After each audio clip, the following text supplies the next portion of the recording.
Hello, my British literature students, and welcome to week 4 of this semester. All right, I want to start off this video by talking about the postings that I am still grading. I should have completed them last night, but I've been so busy making comments to students who's reading postings I have read that I haven't had a chance to read all of them. And I think that the best way to summarize how I feel about the postings I've graded so far is upset. Very upset, actually. The average score, not counting the zeros that I gave to students who have not turned in a posting, has been about 6. One student got a perfect 10. I think the next student down got an 8, and then most everybody else got 5, 6s, and 7s. And based upon what I've been reading, it looks like some students, I'm not going to say every student, I think a lot of you out there have been doing a good job, but some students did not bother to open up the instructions on what my expectations in the videos are. And probably that same group of students didn't bother to go into the MLA folder and open up my handout on how to quote poetry properly. For example, if students did not put slashes where the line break should be, then clearly they didn't open the poetry one. Or if they cited by page number instead of line number, and clearly those students did not open the quoting poetry. I also say that it's not likely that every student opened up the instructions for the postings and read what my expectations were for the postings, because of the fact that many of these postings did not have a single direct quote in them. Many of these quotes, my instructions say you need direct quotes. Also, some of these students did not provide any specific details. They'd make a broad statement and move on to the next thing. So, issues like that are what make me believe that there are students, and I'm not going to say every student, but there are some students who didn't take the time or the care to read the instructions and see what my expectations were before writing these postings. Sorry about that. Some students have given me excuses for not turning in postings or for turning in subpar postings in emails already. And one of the excuses is I don't have the textbooks yet. Folks, we are in week 4 now. You have had time to get textbooks. So take care of that. Rent them if you have to. The brand new textbooks that nobody else has ever read that are still in shrink wrap are only about $73 or $76. And that's it. And that's at our bookstore. You can probably find them for cheaper somewhere else. You can probably rent them for about $30 or $35. The very reason why I chose these books is because of the fact that I understand that money is tight for college students. I understand that it's hard to buy the books before your financial aid comes in, even though you get financial aid credit at the bookstores. I understand that textbooks are expensive. So I tried to pick a very inexpensive book, which, by the way, also happens to be the best book, as the books to use. So if your excuse is I don't have the books, well, good luck in the rest of this class for the rest of the semester. That's all I have to say about that. All right. Now, speaking of one of the reasons why you need a textbook, let's go ahead and talk about this week's readings. You are reading Mary Wollstonecraft's Vindication of the Rights of Woman. And you're only reading a snippet of it. That's one of the reasons why you need a textbook. If you try to read that whole book, it's a long one. And it's a complicated one. It's not easy to read. So you need this textbook because you're only required to read what's in that textbook. You're not required to read the entire pamphlet. So read that portion. It's a tough read, though. It's hard to understand at times. Essentially, what you need to know about Mary Wollstonecraft is that she is the original feminist. She was the first of the feminists, maybe not the first, but among the group of the first feminists to finally start speaking up for women's rights. This is a discussion that's still going on today. Do women have the right to decide what goes on with their bodies, or do male lawmakers get a chance to pass laws telling women what to do with those bodies? Should women get equal pay for equal work? Which, of course, I think, logically speaking, you'd say yes. And yet, sadly, that's not the case in the workplace. So, should women get, leave when they have babies to spend time with the baby and bond with them? So all these things that are going on, there's been fights for women's rights for a long, long time. And Mary Wollstonecraft is one of the first.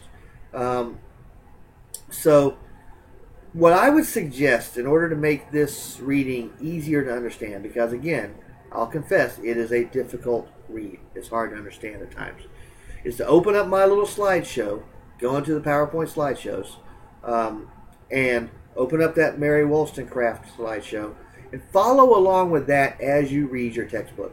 Because you will find that once I've given you the note on what she's saying, it might be easier to understand her argument. It still takes a little work, but you still get a chance to do it. So you're going to have one posting on that one alone. Unfortunately, the bad news is that I couldn't find a way to combine Wollstonecraft with the two poets you're going to be responsible for reading this week. So I've got one on her, and then I got one posting on the two poets. And again, when you quote these poems, which you are required to do, I said it in last week's video, and I told you to go find the instructions. Use that quoting poetry handout, because I put that together because I think that that's clearer than the Purdue Owl, and it's clearer than the My Blank English book. This is my contribution to you to help you quote these poems correctly. And we will read a lot of poems this semester, so you need to be able to cite them by line numbers instead of citing them by page numbers. Or you need to put the slash where they belong, or you need to know where, if there's 4 lines, you do a block quote. All right. The William Blake, there's a pair of them, the Lamb and the Tiger.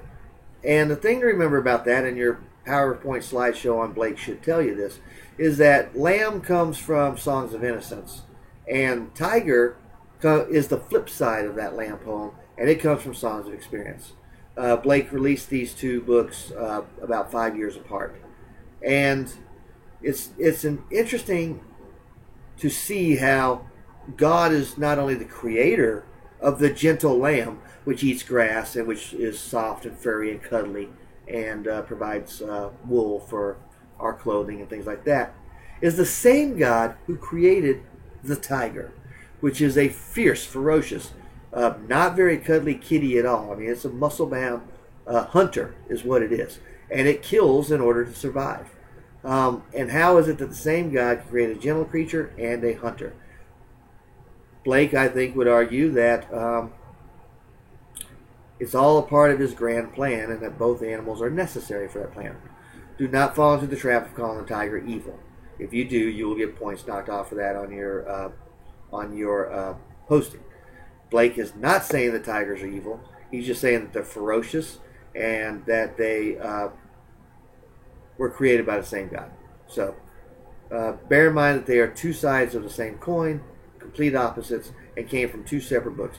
Think of innocence. What do you think of with innocence? You think of youth. You think of not having lived very long. You think of not having learned a whole lot of lessons, even though you may have learned a few. Experience is what comes later in life. Once you've taken a few hard knocks, once you've taken a few lumps, once you've maybe been disappointed or heartbroken, or you may be getting old age now, you're getting a little sick, you're getting closer to death. That's where experience comes in. So those are two sides of opposite coins. If you like Blake a lot with these poems, you can read more of his poems in our textbook. There's always paired up. So there's two nurses stories. There's the Infant Joy and Infant Sorrow. There's two different chimney sweeps. There's all these different things that come from Songs of Experience and Songs of Innocence that are paired up that show flip sides of the same coin. John Keats is interesting. I think I've got you reading, if I'm not mistaken, I've got you reading both the Elgin Marbles, which is a sonnet, and Ode on a Grecian Urn, which is an ode. Look at the slideshows on those. Look at what a sonnet is, particularly a Keatsian sonnet. Sonnets are only 14 lines each, so it's a very short read. His sonnets may be a little bit different from Shakespearean sonnets. You've learned about Shakespearean sonnets in English 1102, perhaps with sonnet 130 or perhaps with sonnet 18. The Keatsian sonnet works a little bit differently. So take a look at those notes. The ode is an elevated form of poetry. that gives larger meaning to everyday things. So essentially, John Keats was in actually both the Elgin marbles and Grecian urns are all in the British Museum. And there's a lot of conflict between Great Britain and Greece right now, because Great Britain says, well, we got these fair and square by stealing them from you, and Greece is saying, no, we want those back. The Great Britain is saying something along the lines of, well, you can't take care of them, you don't have enough facilities to take care of this stuff, and it would get broken or lost or ruined if we give it back to you. So we'll keep it for safekeeping. And the Grecians are saying, no, but we've built, like they have built a brand new building to put those Elgin marbles in. The Elgin marbles, by the way, were on the facade of the Parthenon, which is currently being remodeled, I believe, for Grecian tourists. But the Parthenon is probably the most famous building in Athens. And what happened was a guy by the name of Elgin came in, saw those beautiful carvings on the front of the Parthenon, so he helped himself to them and brought them back to England. And now they're in a museum. Grecian urns, same thing. They're all beautiful. They were painted by hand. They all told stories. And so take a look at that. And note one theme with John Keats. And this is a very important theme. And that theme is he was obsessed with immortality. Ironically enough, John Keats died at the age of 25. And his poetic output in the short 25 years that he lived is just absolutely incredible. I mean, there are 80-year-old poets that haven't put out as much work as John Keats put out in 25 years. So we can't possibly cover all of Keats, but we can cover these two poems that are both very important poems. And they both address themes of aging, themes of dying, themes of immortality, eternal life. And is eternal life, especially in the Grecian urn, is eternal life what we want? What is the cost of eternal life? So these are all themes that Keats will play with in those two poems. So your other posting, you've got the one on Wollstonecraft. The other posting is to choose either Blake or Keats. I'm not going to make you post on both. But you should read both, because you're going to have an exam on real romanticism coming up, I think, next week. I'm pretty sure it's next week. I'll have to check the syllabus. But you've got an exam coming up pretty darn soon. So you want to make sure that you're familiar with all these poets, even if you're only posting with one of them. So that's it. So I hope that you will read my comments on the posting. If I've not graded your posting yet, that's my priority. My priority is to finish these postings before I do anything else for any other classes. So I'll get that done for you, hopefully later today, which is Monday. And we can take it from there. If you follow my instructions and you look at those handouts again and you do what they all say, you should see your grades on your postings rise. But the fact that I have still not finished them yet, because I've had so many bad postings that I've had to make lots and lots of comments, does upset me, because I can only put the information you need online.